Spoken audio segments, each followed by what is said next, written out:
Hi, ನಾನು ತುಂಬಾ ದಿನ ಆಯ್ತು ವಿಡಿಯೋ ಮಾಡಿ. ಯಾಕಪ್ಪ ಈ ವಿಡಿಯೋ ಮಾಡ್ತಾ ಇದ್ದೀನಿ ಅಂತ ಹೇಳಿದ್ರೆ, ನಮ್ಮಲ್ಲಿ ಈಗ ಸೋಷಿಯಲ್ ಮೀಡಿಯಾ ತಿಳಿದೇ ಇರೋರು ಯಾರು ಇಲ್ಲ. ಯಾಕಂದ್ರೆ ಪ್ರತಿಯೊಬ್ಬರ ಹತ್ರನು, ಪ್ರತಿ 10 ಜನರ ಹತ್ರ 8 ಜನರ ಹತ್ರ ಮ್ಯಾಕ್ಸಿಮಮ್ ಒಂದು ಸ್ಮಾರ್ಟ್ ಫೋನ್ ಅನ್ನೋದು ಇರುತ್ತೆ.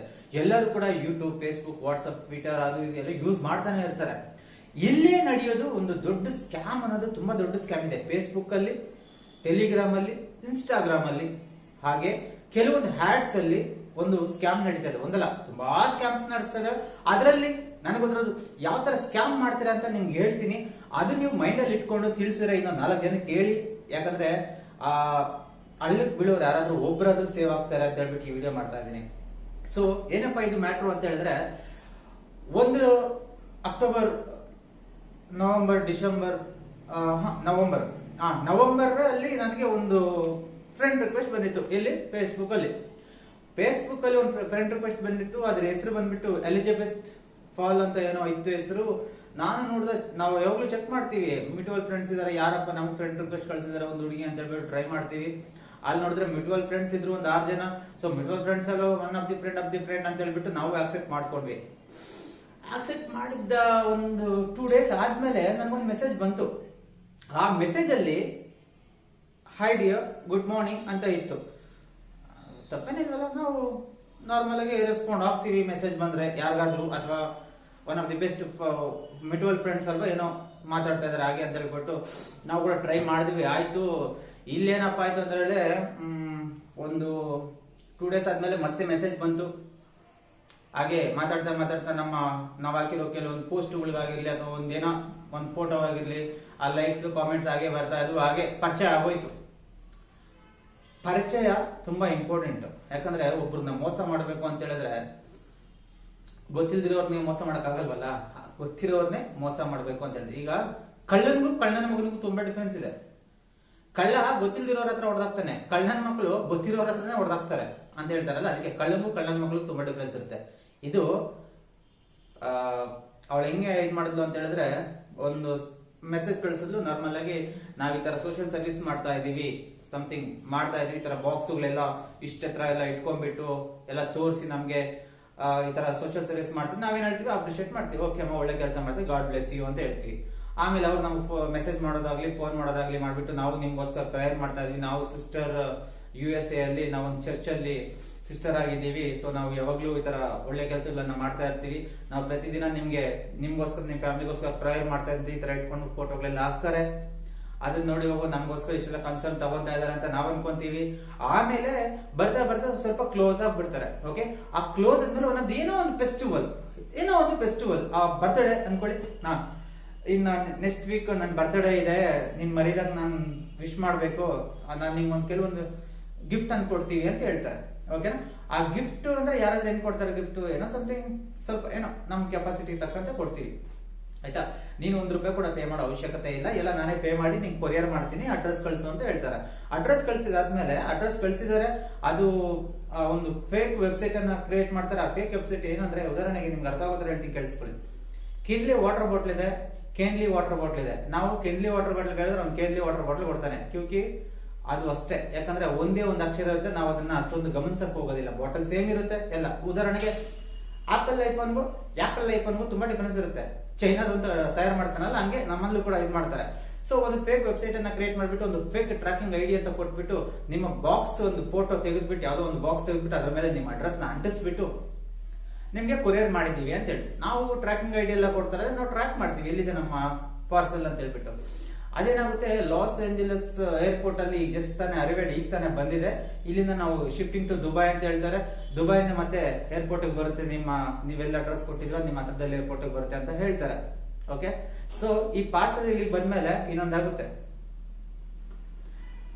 ಪಾರ್ಸಲ್ ಬರೋದೇ ಇಲ್ಲ. ಅಸಲು ಪಾರ್ಸಲ್ ಇರುತ್ತೆ ಇಲ್ವೋ ಗೊತ್ತಿಲ್ಲ. ಫಸ್ಟ್ ಆಫ್ ಆಲ್ ಎಲ್ಲರೂ ಕೂಡ ಇಂಡಿಯಾದಲ್ಲೇ ಇರ್ತಾರೆ. ಇನ್ನೊಂದು ನೆನ್ಪಿಟ್ಕೊಳ್ಳಿ, ಯಾರು USA ಬರಲ್ಲ, ಅದು ಎಲ್ಲರೂ ಇಂಡಿಯಾದಲ್ಲೇ ಇರ್ತಾರೆ. ಇದೊಂದು ಫೇಕ್ ದೊಡ್ಡ ನೆಟ್ವರ್ಕ್ ಇದು. ಓಕೆ, ಈ ನೆಟ್ವರ್ಕ್ ಅಲ್ಲಿ ಎಲ್ಲರೂ ಕೂಡ ಆ ಫೋಟೋಗಳು, ಅಲ್ಲಿ ಹಾಕಿರೋ ಫೋಟೋಗಳು ಅಥವಾ ಅವ್ರು ಕಳಿಸಿರೋ ಫೋಟೋಗಳು, ಅಥವಾ ಯಾರು ನಿಮ್ಮ ಹತ್ರ ಮಾತಾಡ್ತಾರೋ ಅವ್ರಿಗೆ ಹಾಕಿರೋ ಫೋಟೋ ಅದು ಒರಿಜಿನಲ್ ಇಲ್ವೋ ಗೊತ್ತಿಲ್ಲ. ಈ ಫೇಸ್ಬುಕ್ ಅಲ್ಲಿ ಫೋಟೋಗಳು ಹಾಕಿರ್ತಾರೆ ಕೆಲವೊಬ್ರು, ಅದರಲ್ಲಿಂದ ತಗೋಬಹುದು. ಇನ್ಸ್ಟಾಗ್ರಾಮ್ ಅಲ್ಲಿ ಪೋಸ್ಟ್ ಮಾಡಿರ್ತಾರೆ. ಅವ್ರು ಎಲ್ಲರಿಗೂ ಗೊತ್ತಿರ್ಬೇಕಂತ ಏನಿರೋಲ್ಲ, ಗೊತ್ತಿಲ್ದಿರೋ ಫೋಟೋಗಳು ಕೂಡ ತಗೊಂಡು ಅವ್ರ ಹೆಸರಲ್ಲಿ ಹಾಕೊಂಡ್ಬಿಟ್ಟು ಮಾಡಿರ್ಬೋದು. ಓಕೆ, ಸೊ ಏರ್ಪೋರ್ಟ್ ಬಂದಿರುತ್ತೆ. ಏರ್ಪೋರ್ಟ್ ಇಂದ ನಿಮ್ಗೆ ಅವಳು ಒಂದು ಮೆಸೇಜ್ ಕಳ್ಸಿದ್ರೆ ನಿಮ್ಗೆ ಆಲ್ರೆಡಿ ಆಗಿದೆ, ನೀವು ರಿಸೀವ್ ಮಾಡ್ಕೋಬಹುದು, ಹ್ಯಾವ್ ಎ ನೈಸ್ ಡೇ ಅಂತ ಹೇಳ್ತಾರೆ. ನಮ್ಗೊಂದು ಕಾಲ್ ಬರುತ್ತೆ ಏರ್ಪೋರ್ಟ್ ಇಂದ. ಸೊ ಅವನ್ ಹೆಂಗ್ ಮಾತಾಡ್ತಾನೆ ಹೇಳ್ತೀನಿ ಕೇಳಿ. हेलो, हम बात कर रहे हैं दिल्ली एयरपोर्ट से। आपको एक पार्सल है यूएस से, एलिजाबेथ नाम से। आप बात कर रहे हैं ना? आपका नाम तो रविंद्र।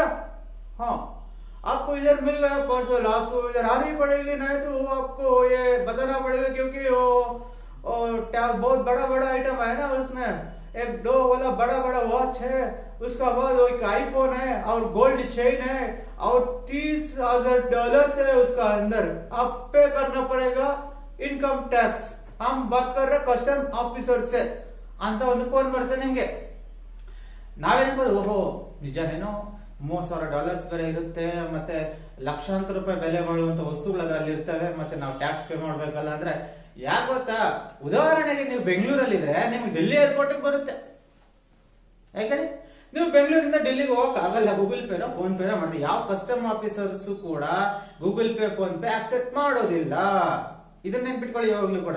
ಯಾವ ಕಸ್ಟಮ್ ಆಫೀಸರ್ ಕೂಡ ನಿಮ್ಗೆ ಗೂಗಲ್ ಪೇ ಮಾಡಿ ಫೋನ್ ಪೇ ಮಾಡಿ ನಿಮ್ ಪಾರ್ಸಲ್ ನಿಮ್ಗೆ ತಲುಪಿಸ್ತೀವಿ ಅಂತ ಹೇಳೋದಿಲ್ಲ. ಆತರ ಏನಾದ್ರೂ ಇದ್ರೆ ನಿಮ್ ಪಾರ್ಸಲ್ ನಿಮ್ ಮನೆ ಹತ್ರ ಬಂದ ಮೇಲೆ ಚೆಕ್ ಮಾಡಿ ಅದ್ರಲ್ಲೆಲ್ಲ ಮೆನ್ಷನ್ ಮಾಡಿರೋ ಎಲ್ಲಾ ವಸ್ತುಗಳು ಇದ್ದಾಗ ನೀವು ಪೇಮೆಂಟ್ ತಗೋಬಹುದು. ಓಕೆ, ಇದು ನೆನ್ಪಿಟ್ಕೊಳ್ಳಿ. ನಾವೇನ್ ಮಾಡ್ತೀವಿ, ಹೌದೇನೋ ಲಕ್ಷಾಂತರ ರೂಪಾಯಿ ಐಟಮ್ ಇದೆ ಅಂತ ಹೇಳ್ಬಿಟ್ಟು ಒಂದು 25,000 ಅಲ್ಲಿ ಹಾಕ್ಬಿಡ್ತೀವಿ. ಅವ್ನು ಇಷ್ಟ ಹೇಳ್ತಾನೆ, ಲಕ್ಷಾಂತರ ರೂಪಾಯಿ ಬೆಳೆ ಬಾಳುವ ವಸ್ತುಗಳು ಮಾತ್ರ ಇದಾವೆ ಅಂತ ಮಾತ್ರ ಹೇಳಿರ್ತಾನೆ ನಿಮ್ಗೆ ಫಸ್ಟ್. ಆಮೇಲೆ ಇಲ್ಲಿ ಇನ್ನೊಂದಾಗುತ್ತೆ, ನೀವೇನಾದ್ರೂ ಒಂದು 25,000 ರೂಪಾಯಿ ಅವ್ನಿಗೆ ಹಾಕ್ಬಿಟ್ರೆ, 25,000 ರೂಪಾಯಿ ರೌಂಡ್ ಫಿಗರ್ ಹೇಳಲ್ಲ, 25,230 ರೂಪಾಯಿ, 31 ರೂಪಾಯಿ, 32 ರೂಪಾಯಿ ಅಂತ ಹೇಳ್ತಾರೆ. ಯಾಕಂದ್ರೆ ನಂಬೇಕಲ್ಲ, ನೀವು ನಮ್ಸೋದಕ್ಕೆ ಎಷ್ಟು ಕೂಲ ಮಾತಾಡ್ತಾರೆ ನೋಡಿ. ಹರ್ ಡೆಲ್ಲಿ ಏರ್ಪೋರ್ಟ್ ಸೇ ಬಾತ್ ಕರ್, ಹಾ ತು ಕಸ್ಟಮ್ ಆಫೀಸರ್ ಸೇ ಬಾತ್ ಕರ್, ಈ ತರ ಇವ್ರಿಗೆ ಅರ್ಥ ಆಗಲ್ಲ. ನಮ್ಮಲ್ಲಿ ಅರ್ಧಂಬರ್ಧ ಹಿಂದಿ ಬರೋರು ತುಂಬಾ ಜನ ಇದಾರೆ. ಅವ್ರು ಮಾತಾಡೋದು ನಾವು ಮಾತಾಡೋದು ತುಂಬಾ ಡಿಫರೆನ್ಸ್ ಇರುತ್ತಲ್ಲ. ಇಲ್ಲೇನಾಗುತ್ತೆ, ನಾವು ಟೆಂಪ್ಟ್ ಆಗ್ಬಿಟ್ಟು ಓಕೆ ಲಕ್ಷಾಂತರ ರೂಪಾಯಿ ದುಡ್ಡಿದೆ ಅದರಲ್ಲಿ, ಓಕೆ ತಗೊಳ್ಳೋಣ ಬಿಡು, ಅವಳು ಹೇಳ್ತಾಳೆ ನಿಮ್ಗೆ ಡಾಲರ್ಸ್ ಕಳಿಸಿದ್ರೆ ಇಟ್ಕೊಂಡ್ಬಿಡ್ತಾರೆ ಅಂತ ಬಿಟ್ಟು ನಾನು ಒಂದು ಬೆಡ್ ಶೀಟ್ ಅಲ್ಲಿ ಹಾಕ್ಬಿಟ್ಟು ಬೆಡ್ ಶೀಟ್ ಒಳಗಡೆ ಇಟ್ಟಿದ್ದೀನಿ ಅಂತ ಹೇಳ್ತಾರೆ. ಓಕೆ, ಇಲ್ಲಿ 25,000 ರೂಪಾಯಿ ನೀವು ಕಳ್ಸಿದ್ಮೇಲೆ ಇನ್ನೊಂದಾಗುತ್ತೆ. 25,000 ರೂಪಾಯಿ ನೀವು ಹಾಕಿದ್ದೀರಾ ಅಂತಂದ್ರೆ ನೀವು ಬಕ್ರಾ ಆಗಿದ್ದೀರಾ ಅಂತ ಅವ್ರ ಕನ್ಫರ್ಮೇಶನ್ ಬರುತ್ತೆ. ಒಂದು ವೇಳೆ ನೀವೇನಾದ್ರೂ ಪಾರ್ಸಲ್ ತಗೊಂಡಿಲ್ಲ ಅಂದ್ರೆ ಅವಳು ನಿಮಗೆ ಫೋನ್ ಮಾಡ್ತಾಳೆ, ಯಾರು ನಿಮಗೆ ಟೆಂಡರ್ ಹಾಕಿದಾರೋ ಅವರು ಫೋನ್ ಮಾಡ್ಬಿಟ್ಟು, ನೀನ್ ಯಾಕೆ ಈ ತರ ಮಾಡ್ತಾ ಇದೀಯ, ನೀನ್ ಇಷ್ಟು ಹುಚ್ಚ ನನ್ನ ಮಗ ಅಂತ ನಾನು ಅನ್ಕೊಂಡಿರ್ಲಿಲ್ಲ, ತಗೊಳ್ಳೋದಲ್ವಾ, ಅಷ್ಟು ದೂರದಿಂದ ಕಳ್ಸಿ, ಅಟ್ಲೀಸ್ಟ್ ನನ್ನ ಪಾರ್ಸಲ್ ನನಗೆ ವಾಪಸ್ ಕಳಿಸು ಅಂತ ಹೇಳ್ತಾರೆ. ಆ ವಾಪಸ್ ಕಳಿಸ್ಬೇಕಂದ್ರೆ ಕೂಡ ನೀವು 8,000 10,000 ಕಟ್ಬೇಕು. 8 kg ಪಾರ್ಸಲ್ ಇರುತ್ತೆ, 8-10 kg ಇರುತ್ತೆ. ಕೆಜಿಗೆ 1,500 ರೂಪಾಯಿ ಅನ್ಕೊಂಡ್ರು ಕೂಡ ಒಂದ್ 8,000 ರೂಪಾಯಿ ಹೆಂಗಾದ್ರೂ ಕೊಡ್ಬೇಕು ವಾಪಸ್. ಓಕೆ, ಇನ್ನೊಂದು ಪಕ್ಕದಲ್ಲಿ ಈ 25,000 ರೂಪಾಯಿ ನೀವೇನಾದ್ರೂ ಕೊಟ್ಬಿಟ್ರೆ ಪಾರ್ಸಲ್ಗೋಸ್ಕರ ಅವ್ನು ಇನ್ನೊಂದು ಹೇಳ್ತಾನೆ, अरे भाई आपका पार्सल डिस्पैच करने के लिए रेडी कर रहे थे हम, लेकिन उसका अंदर $30,000 मिल गया मेरे को ಅಂತಾರೆ. ಅಂದ್ರೆ ನಾವು ಪಾರ್ಸಲ್ ನಿಮ್ಗೆ ಕೊಡ್ಬೇಕು ಅಂತ ರೆಡಿ ಮಾಡ್ತಾ ಇದ್ವಿ, ಅಷ್ಟರಲ್ಲಿ ಅದ್ರೊಳಗಡೆ $30,000 ಸಿಕ್ಕಿದೆ. $30,000 ಅಂದ್ರೆ ಹತ್ತತ್ರ 26 ಲಕ್ಷ 27 ಲಕ್ಷ ಇರುತ್ತೆ. 27 ಲಕ್ಷ ನೀವು ತಗೊಂಡ್ ಹೋಗ್ಬೇಕಂದ್ರೆ ಗೌರ್ಮೆಂಟ್ ಟ್ಯಾಕ್ಸ್ ಹೆಂಗ್ ಕಟ್ತಾರೆ, ಟ್ಯಾಕ್ಸ್ ಯಾರು ಕಟ್ತಾರೆ, ಟ್ಯಾಕ್ಸ್ ಪೇ ಮಾಡಿ ತಗೊಂಡೋಗಿ ಅಂತಾರೆ. ಅಂದ್ರೆ ನಿಮ್ಗೆ ಆಲ್ರೆಡಿ 1.5 ಲಕ್ಷ ಟೆಂಡರ್ ಹಾಕಿದಾರೆ. ಅಲ್ಲಿ 1.5 ಲಕ್ಷ ಅಫ್ಕೋರ್ಸ್ 1-2 ಒಳಗಡೆ ಅನ್ಕೊಳ್ಳಿ ಟ್ಯಾಕ್ಸ್ ಹಾಕಿದ್ದಾರೆ. ಈಗ ನಿಮ್ಗೆ 25 ಲಕ್ಷ ಅಂದ್ರೆ 1 ಲಕ್ಷ ಅನ್ಕೊಂಡಿದ್ರೆ ನೀವು 25,000 ಕೊಟ್ರೆ, ಇಲ್ಲಿ 25 ಲಕ್ಷ ಇದೆ. ಈಗ 25 ಲಕ್ಷಕ್ಕೆ ನೀವು ಮತ್ತೆ 2 ಲಕ್ಷನೋ 3 ಲಕ್ಷನೋ ನಿಮ್ಗೆ ನಾಮ ಹಾಕ್ತಾರೆ. ಎಲ್ಲ ಆಯ್ತಾ, ಬ್ಲಾಕ್ ಲಿಸ್ಟ್ ಅಲ್ಲಿ ಹಾಕ್ತಾರೆ. ಇವಾಗ ನಿಮ್ಗೆ ಏನಾಯ್ತು, ಇಲ್ಲಿ ಹೋಗಿದ್ದು ದುಡ್ಡು ಹೋಯ್ತು. ಆ ನಂಬರ್ ಫೋನ್ ಮಾಡಕ್ ಆಗಲ್ಲ, ಯಾಕಂದ್ರೆ ಅದು ಬೇರೆ ಕಂಟ್ರಿ ನಂಬರ್. ಯಾವ್ದಾದ್ರು ಕಂಪ್ಲೇಂಟ್ ಕೊಡಕ್ಕೂ ಆಗಲ್ಲ, ಕಂಪ್ಲೇಂಟ್ ಕೊಟ್ಟರು ಅದನ್ನ ಟ್ರ್ಯಾಕ್ ಮಾಡಕ್ ಆಗಲ್ಲ. ಸೈಬರ್ ಕ್ರೈಮ್ ಅವ್ರ ಹತ್ರ ಇಂದ ಕೂಡ ನೀವು ಟ್ರ್ಯಾಕ್ ಮಾಡಕ್ ಆಗಲ್ಲ. ಅದಕ್ಕೆ ನಮ್ ಫೋನ್ಗೆ ಅವಾಗ ಮೆಸೇಜ್ ಬರ್ತಾ ಇರುತ್ತೆ, ಇಂಟರ್ನ್ಯಾಷನಲ್ ಕಾಲ್ಸ್ ಬಂದಾಗ ಹುಷಾರಾಗಿರಿ ಅಂತ. ಇದೊಂದು ಸ್ಕ್ಯಾಮ್. ಓಕೆ, ಇದು ಅಪೋಸ್ ಜಾಸ್ತಿ ಫೇಸ್ಬುಕ್ ಅಲ್ಲಿ ನಡೆಯುತ್ತೆ, ಇನ್ಸ್ಟಾಗ್ರಾಮ್ ಫೇಸ್ಬುಕ್ ಅಲ್ಲಿ ನಡೆಯುತ್ತೆ.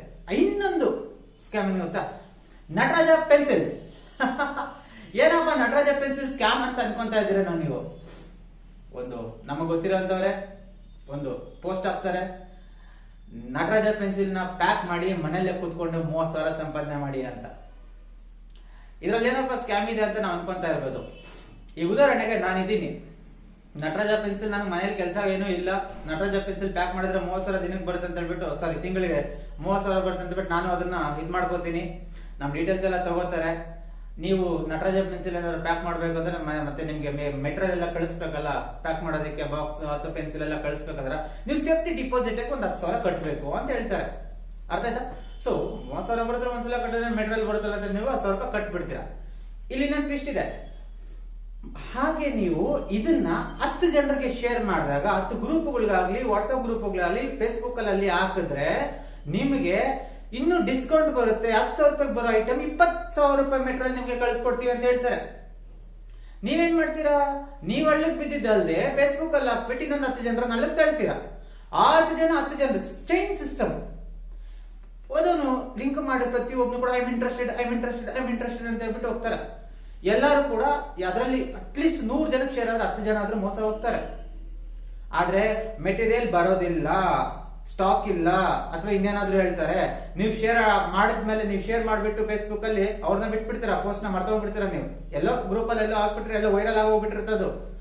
ಒಂದು ಹುಡುಗ ಕಳೆದೋಗಿದ್ರೆ ಅಂತ ಒಂದು ಪೋಸ್ಟ್ ಹಾಕಿರ್ತಾನೆ, ಹುಡುಗ ಸಿಕ್ಕಿದ್ರು ಕೂಡ ವರ್ಷ ಪೂರ್ತಿ ತಿರುಗ್ತಾನೇ ಇರ್ತದು ವಾಟ್ಸ್ಆಪ್ ಅಲ್ಲಿ. ಅದೇನ ಹೇಳ್ತೀನಿ ಕೇಳಿ. ಒಂದು ಹುಡುಗ ತಪ್ಪಿಸ್ಕೊಂಡಿದ್ದಾನೆ ಅಂತ ಒಂದು ವಾಟ್ಸ್ಆಪ್ ಅಲ್ಲಿ ಒಂದು ಫೋಟೋ ಹಾಕ್ಬಿಟ್ಟು ಅಡ್ರೆಸ್ ಅಲ್ಲಿ ಹಾಕ್ಬಿಟ್ಟು ಕಳ್ಸಿದೀವಿ. ಪಾಪ ನಾಳೆ ಬೆಳಗ್ಗೆ ಸ್ಕೂಲ್ ಹೋಗ್ತಾ ಇರ್ತಾನೆ, ಅವ್ನು ಇಟ್ಕೊಂಡ್ಬಂದ್ ಮತ್ತೆ ಮನೆ ಹತ್ರ ಬಿಡ್ತಾರೆ. ಯಾಕಂದ್ರೆ ತಪ್ಪಿಸ್ಕೊಂಡಿದ್ದಾನೆ ಅಂತ ಹೇಳ್ಬಿಟ್ಟು ವಾಟ್ಸ್ಆಪ್ ಅಲ್ಲಿ ಎಲ್ಲ ನೋಡಿರ್ತಾರಲ್ಲ, ಅದು ಯಾವಾಗ್ಲೂ 1 ವರ್ಷದ ಕೆಳಗಡೆ ಇಟ್ಟಿರೋದು ಆತರ. So chain system.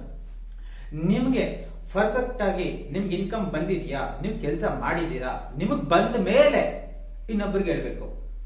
ನಾವ್ ಹಳ್ಳಕ್ ಬಿದ್ದಿದೀವಲ್ಲ ಅಂತ ಹೇಳ್ಬಿಟ್ಟು ಇನ್ನೊಬ್ರನ್ನ ಹಳ್ಳಕ್ ತಳ್ಳೋದಲ್ಲ. ಇಲ್ಲ ಇನ್ನೊಂದರ ಮಾಡ್ತಾರೆ, ಹೋಗ್ಲಿ ನೀವು ನಾನು 10 ಜನ ಸೇರಿಸ್ಬಿಡಿ, ನಿಮ್ ದುಡ್ಡು ನಿಮ್ಗೆ ವಾಪಸ್ ಕೊಡ್ತೀವಿ ಅಂತ ಹೇಳಿದ್ರೆ ಅಲ್ಲೂ ಹಳ್ಳಕ್ ತಳ್ತಾರೆ. ಮೋಸ ಮಾಡೋರ್ದು ತಪ್ಪಲ್ಲ, ಮೋಸ ಹೋಗೋರ್ದೇ ತಪ್ಪು.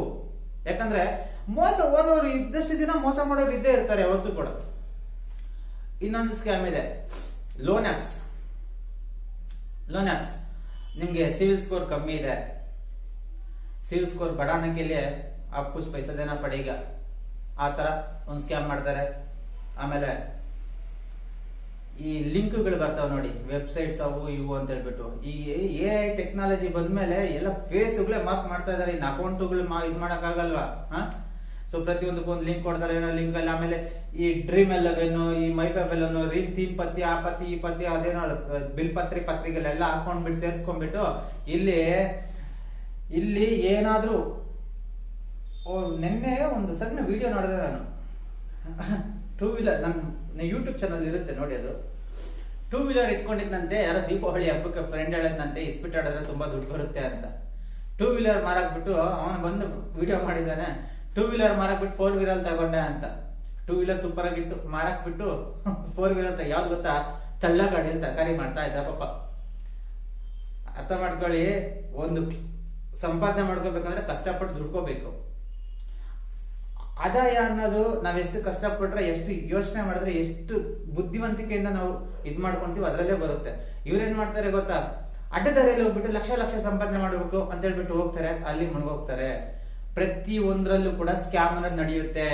Dream 11 ಆಗಿರ್ಲಿ, MyPay11 ಆಗಿರ್ಲಿ, ಅಥವಾ ಈ ತೀನ್ ಪತ್ತಿ ಆಗಿರ್ಲಿ, ರಮ್ಮಿ ಸರ್ಕಲ್ ಆಗಿರ್ಲಿ, ಲೂಡೋ ಆಗಿರ್ಲಿ, ಎಲ್ಲಾದ್ರೂ ಆಗಿರ್ಲಿ, ಓಕೆನಾ.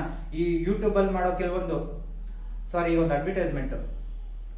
ನೀವೇನಾದ್ರೂ ದಿನ ಲಕ್ಷ ಸಂಪಾದನೆ ಮಾಡ್ಬೇಕು ಅನ್ಕೊಂತ ಇದ್ದೀರಾ? ಹಾಗಾದ್ರೆ ಬನ್ನಿ, ರಮ್ಮಿ ಸರ್ಕಲ್ ಅಲ್ಲಿ ಲಕ್ಷ ಗೆಲ್ಬಹುದು. ಆಮೇಲೆ ನಿಮ್ಮ ಮನೆ ಹೆಂಡತಿ ಮಕ್ಕಳನ್ನೆಲ್ಲ ಮಾರಾಕ್ಬಿಟ್ಟು ರೋಡ್ ಬಂದು ಬಿದ್ದು ಸಾಯಿರಿ. ನಮಸ್ಕಾರ. ನಿಮ್ಗೆ ಇಷ್ಟ ಆದ್ರೆ ದಯವಿಟ್ಟು ಆಡ್ಬಿಡಿ, ಓಕೆ.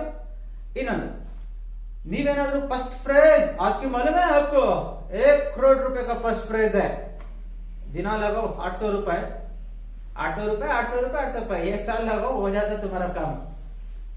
ಅರ್ಥ ಮಾಡ್ಕೊಳ್ರ, ಕಷ್ಟಪಟ್ಟು ದುಡಿರೋದೇ ದುಡ್ಡು, ಅಡ್ಡದಾರಿಯಲ್ಲಿ ಬಂದಿರೋ ದುಡ್ಡು ಯಾವತ್ತಿಗೂ ಇರೋದಿಲ್ಲ ನಿಮ್ಮ ಹತ್ರ. ಓಕೆ, ಅರ್ಥ ಆಗಿದೆ ಅಂತ ಅನ್ಕೊಂತಾ ಇದೀನಿ. ದಯವಿಟ್ಟು ಸ್ಕ್ಯಾಮ್ಗಳಿಗೆ ದೂರ ಇರಿ. ಫ್ರೀ ಆಗಿ ಯಾರಾದ್ರೂ ದುಡ್ಡು ಕೊಡ್ತೀನಿ ಅಂತ ಹೇಳಿದ್ರೆ ತಲೆ ಕೆಡ್ಸ್ಕೊಳಕ್ ಹೋಗ್ಬೇಡಿ. ಯಾವ್ದಾದ್ರು ಲಿಂಕ್ಗಳು ಬಂದ್ರೆ ಆಕ್ಸೆಪ್ಟ್ ಮಾಡಕ್ ಹೋಗ್ಬೇಡಿ. ಪರಿಚಯ ಇಲ್ದಿರೋ ಫ್ರೆಂಡ್ ರಿಕ್ವೆಸ್ಟ್ಗಳು ಬಂದ್ರೆ ತಗೊಳಕ್ ಹೋಗ್ಬೇಡಿ, ಓಕೆನಾ. ಆಮೇಲೆ ಈ ಗಿಫ್ಟ್ ಅಂಪಲ್ಸ್ ಕೊಡ್ತೀವಿ, ನೀವು ಟ್ಯಾಕ್ಸ್ ಕಟ್ಬೇಕು, ಅದು ಕಟ್ಬೇಕು, ಇದು ಬಿಟ್ಟು ಬಂದ್ರೆ ಹೋಗ್ಬೇಡ್ರಿ.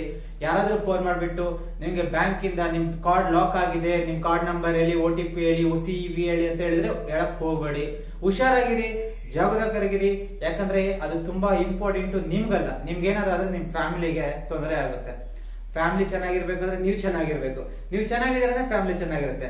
ಎಲ್ಲ ಇರ್ಬೇಕಂದ್ರೆ ಸೋಷಿಯಲ್ ಮೀಡಿಯಾ ಮಿತಿಯಾಗಿ ಯೂಸ್ ಮಾಡಿ, ಅತಿಯಾಗಲ್ಲ. ಸಿಕ್ಕಿದ್ದಕ್ಕೆಲ್ಲ ಒತ್ತಕ್ ಹೋಗ್ಬೇಡಿ. ನಿಮ್ಗೆ ಎಂಟರ್ಟೈನ್ಮೆಂಟ್ ಬೇಕಾದ್ರೆ ಯಾವ್ದಾದ್ರು ಸಿನಿಮಾ ಥಿಯೇಟರ್ ಹೋಗಿ 150 ರೂಪಾಯಿ ಕೊಟ್ಟು ಪಿಕ್ಚರ್ ನೋಡಿ 3 ಗಂಟೆ ಸಂತೋಷವಾಗಿರ್ತೀರ. ಅಲ್ಲಿ ಹೋಗ್ಬಿಟ್ಟು ಒಂದು 10,000, 20,000, 30,000 ಲಕ್ಷಗಳು ಕಳ್ಕೊಳ್ಳೋ ಬದಲು ಒಂದು ದಿನ ನಿಮ್ ಫ್ಯಾಮಿಲಿ ತಗೊಂಡೋಗಿ ಸುತ್ತಾಡ್ಸ್ಕೊಂಡ್ ಬನ್ನಿ. ಅದ್ರಲ್ಲಿರೋ ಸಂತೋಷ ಎಲ್ಲೂ ಇಲ್ಲ. ನಾನು ಕೃಷ್ಣ. ಅರ್ಥ ಆಗಿದೆ ಅನ್ಕೊಂತಾ ಇದೀನಿ. ದಯವಿಟ್ಟು ಅರ್ಥ ಆದ್ರೆ ನಮ್ಮ ಒಂಟಿ ನಾವಿಕ ಯೂಟ್ಯೂಬ್ ಚಾನಲ್ ನ ಸಬ್ಸ್ಕ್ರೈಬ್ ಮಾಡ್ಕೊಳ್ಳಿ, ಶೇರ್ ಮಾಡಿ, ಲೈಕ್ ಮಾಡಿ, ಕಾಮೆಂಟ್ ಅಂತೂ ಮಾಡ್ಲೇ ಮಾಡಿ. ಒಂದು ವೇಳೆ ಈ ತರ ಅನುಭವ, ಈ ತರ ಮೋಸಗಳು ಅಥವಾ ನಿಮಗೆ ಗೊತ್ತಿರುವಂತ ಇದ್ರೆ ಕೆಳಗಡೆ ಕಾಮೆಂಟ್ ಮಾಡಿ ತಿಳಿಸಿ. ಬಾಯ್ ಬಾಯ್. ಇನ್ನೊಂದು ವಿಡಿಯೋದಲ್ಲಿ ಮತ್ತೆ ಸಿಗೋಣ.